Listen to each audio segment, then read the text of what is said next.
Yo guys, before we start today's video, I just want to give a quick shout out to our sponsor, 401 Games. If you guys are in the market for anything Yu-Gi-Oh related, whether it's singles or sealed product, be sure to check out their website, 401games.ca, and use code TEAMVLR for 10% off your purchase of Yu-Gi-Oh singles. It supports the channel and we really appreciate it. Now anyways, on to today's video. I have another special deck profile. This is becoming like a weekly occurrence. Every event, bro. I got something to say. Yeah, what'd you do this time? So I got top 64 at Nationals here in Raleigh. I was playing pure Gold Pride. So this is similar to the list I played at Niagara Regionals. I made a few changes and I decided to bring it to the event, and it worked out. So cool. It's good. All right, let's get into it. Yeah. So so just like the reason behind playing the deck.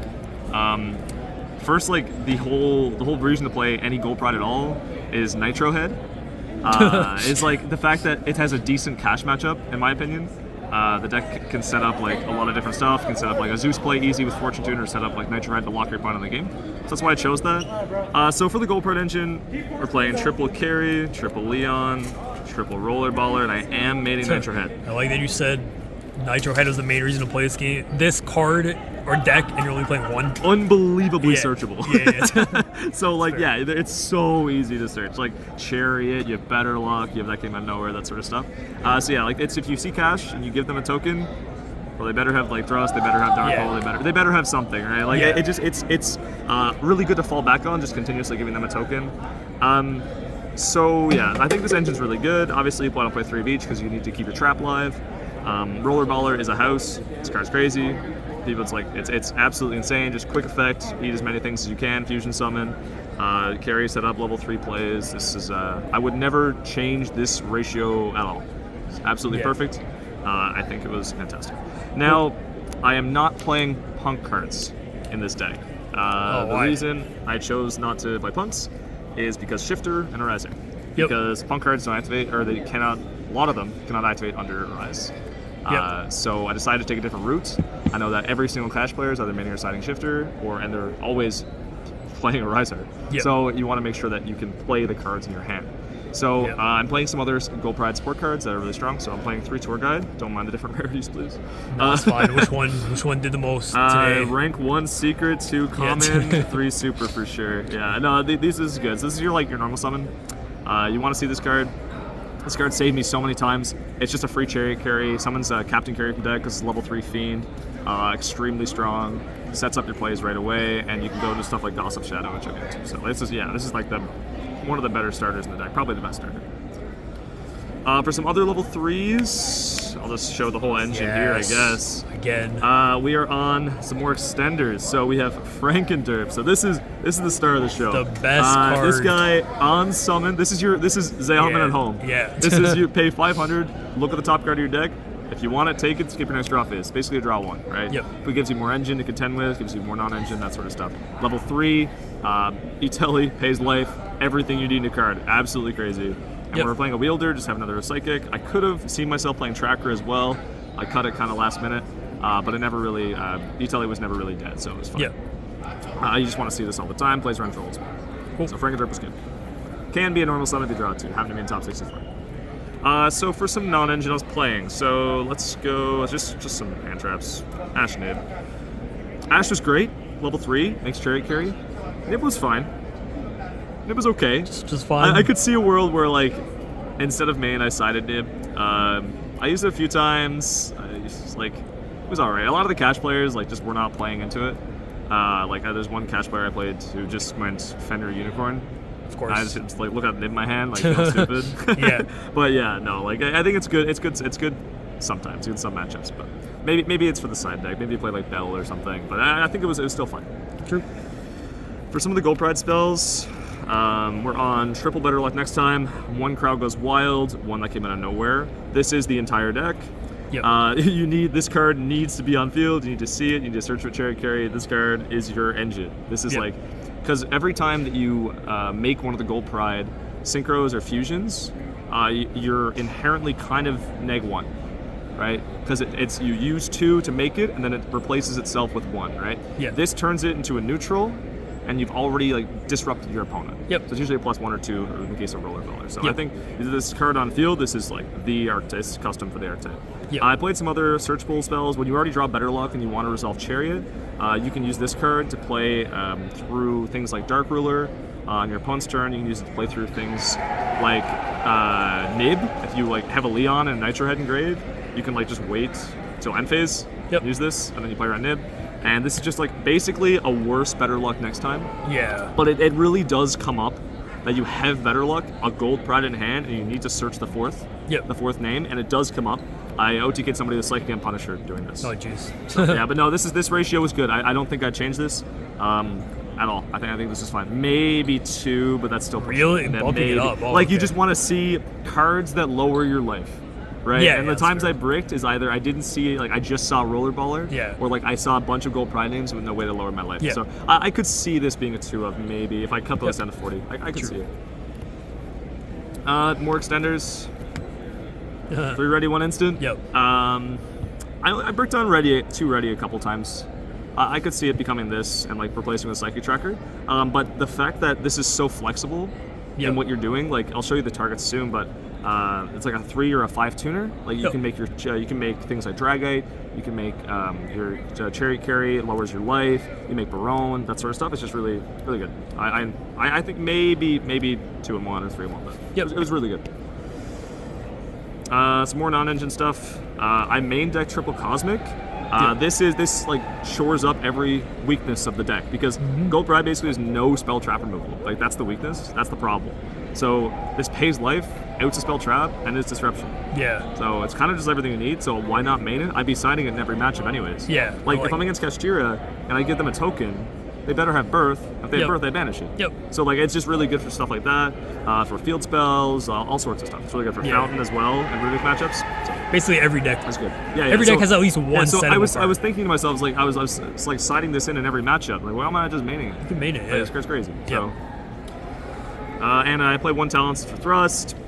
Use a couple times. I don't know. I probably could see myself playing 1 or 2, or sorry, 2. But it's fine. I mean, it's just a thrust target. I put it in the main, never in the side. Yep. We have 42 cards in the main decks. 3 Imperm, great card. Very good card. 2 start your engines. This is like the way the deck plays through shit, like Dark Ruler, that sort of stuff. So it's non-once per turn. And it specials Gold Pride from deck and disrupts your opponent. So it's absolutely crazy. You want to be searching this. If you end up with like you draw 1 and search the other, and you're going first, you're loving it because you get to pop 2 and you get to special 2 from deck. It's just absolutely good. This is like the build around card for this deck. It's really good. Card's so dumb, not once per turn. Yeah, not once per turn. It's E-Telly and it destroys. It's crazy. Silly it's so card. crazy. Yeah, so that's the main deck, 42. I was pretty happy with it. I could see it going down to 40 in some lists, but I think it was good. We'll start with the Gold Pride stuff. So I played 2 Chariot, 2 Pinballer, Starleon. I played none of the Link 2 because I played it in my list in Niagara, but I cut it here. It just doesn't come up enough. There's other stuff I wanted to put in. But yeah, so we played 2, 2, and 1.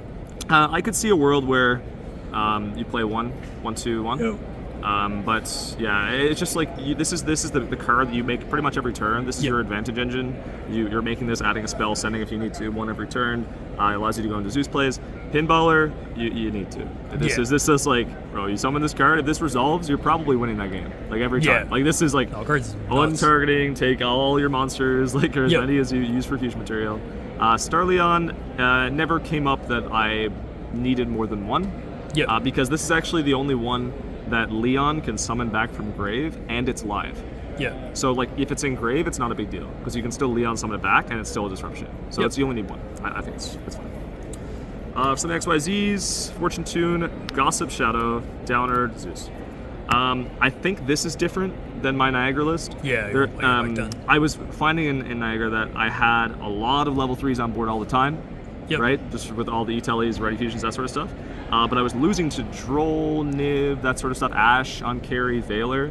So if I open like, and that's like Tour Guide, E-Telly, and any other level 3, you can set up Gossip, which is surprisingly common. You can set up Gossip Shadow, put it in the EMZ, and then just go into Carry. Right? So if you get Droll, like sometimes you get Droll and Carry, you get all that sort of stuff, you can just negate it. So I think it's good. And Downer Zeus, this is how you beat Kush. You put 2 3s on board. You say, is that okay? and then you overlay for fortune 2. Yep. So Yeah, that's the way. So it's really good. I wouldn't change that at all. Cool. For the fusions, other ones, we played Fusionist and Theseus. Best card of 2017. Hey, and best card of 2002. So yeah, this is just, or 2001, whatever it was. This is an Earth. So it's not, you can't Bestial it. It doesn't matter. Play any level 3. And then this makes a Barone with Rollerballer just by itself. Yep. Or it makes Dragite with Carry. So it's pretty strong. For the synchros, so we have Dragite, because we always have Waters and Gray with Carry, or Theseus. Trish, Barone, Psychic, and Punisher. So I did use every card in my extra deck today. Dragite comes up a lot. Being able to negate those spells and traps, which this deck has problems with, is really strong. It's always live, pretty much. Trish, you can like really, if you're against a deck that has a lot of graveyard reliance, and they like start playing quick, put cards in grave that are good, and you can't really deal with removal, it's banished. Like you don't do this against Cash. Yeah. Like you don't never do that. But against some decks, like I played against Tyr, like you just banish stuff. But you set this up with Leon, Carry, and then you wait for them to do something. And afterwards, you just go Leon, and you just Trish them. So it's really good. I summoned it a nice few times. Comes up a nice bit. Barone, this is just for the Theseus and Rollerballer. Great card. Cool. Second Punisher, it's an OTK machine. I never found myself summoning this card and just like praying, because you know like most decks can out this card. I feel like I respect my opponent too much. Like I'm not just gonna summon Psychic Punisher and just like, what do you got? You know? Usually when I'm summoning this card, it's just OTK. So you just like put yourself down to 4K or 3K and then just go battle attack for 8,000. Happened a few times. Comes up. Alright, that's the extra deck. I don't know if I would change anything. Maybe try and find room for Nightmare Phoenix. Something to link something off, because it comes up where it's like you Talon's Take and then you just can't get rid of the card. You get you have to give it back. just stuff to link like Dark Angel, a guy playing Hero Top, so who knows, right? Alright, we'll go to the side deck. First I'll show you the cards I was happy with. Tikaboo. This is a great card. It's a dumb card. Flip this against blue. A few times. Flip this against some other decks. Great card. This deck plays under Tikaboo. You basically do not have to think about it. Every single card besides like the Psychic package is just a different type. It doesn't matter. Like you just play under it. So that was good. The other card I liked. 3 different rarities. Don't laugh. Mistaken Arrest. This card, I think I won every single time I drew this card. I think this card was crazy. I mean, it's just like Droll, right?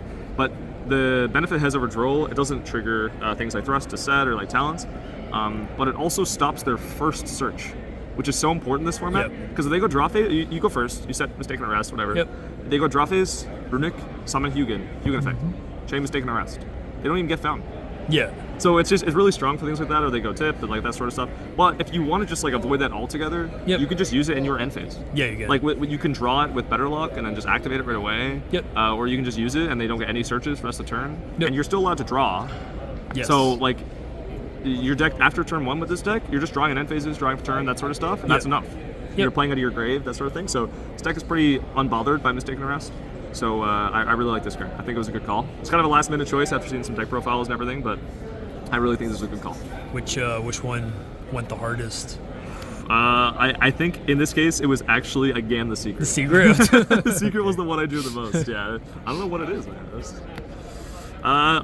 Okay, the rest of this is kind of a package, so I'll just show it all at once. So we had 2 Thrust, 2 Evenly, Dark Ruler, Duster, Herald, Deeper. So this is such an open format, right? Like there's so many decks, and like I already have an inherently good Cash matchup. So I was just trying to pick cards that could cover the most matchups. I don't like. Okay, so Dark Ruler was good. When I drew Dark Ruler against combo decks, was good. I think I used Evenly Matched like once. I don't actually think I maybe activated Thrust once. Like every time I drew it, it got errated or it wasn't live. Fair. So like I couldn't search my cards. Like I don't use Deep Air like once. I don't even think I drew Herald Abyss. This is like for Cash or Pearly. If they step Noir, you can out it and it pays life. Honestly, I could see myself just like cutting a lot of this down and playing 2 to 3 Herald Abyss. Really? Because I think this card, in theory, I think it's crazy, but I barely saw it. Like a lot of the times I wish I had seen it. But I'd see Thrust and it wasn't live, and I couldn't make it live, and I just passed. Like fair. Like so I really think like playing more of this would be good. Thrust is good in theory, but it requires some situational setup. And decks like this sometimes don't have the easiest time baiting interaction if you're down on cards. So like things like Sprite, Cash, they can bait things to thrust super easy just by Yep. starting to play. Yep. But once this deck starts to play, it can really commit. So it's I don't know. I think I would change this, but I'm not exactly sure how. You need back row removal in this deck. It has problems with like lab and that sort of Yep. stuff. So you have Duster and you have Thrust in theory for that. I can see myself just putting Lightning Storms. Yeah. That sort of stuff, right? Something like that. Maybe Twin Twisters. But, Yep. but yeah, it's I don't know. it was in theory fine, but my side deck was carried by like Those those yeah, cards. those Those six cards were cards, crazy. yeah. I think they were so good. Yep. So yeah, right. pretty happy with how it went. Top 64th pure gold prime is good. So Yeah. I mean, I guess I'll keep playing the deck and see how it goes and wait for the OCG support. Cool. Hopefully it's All good. right, guys, that was Profile. Let us know what you think, and Team VLR is out. Peace.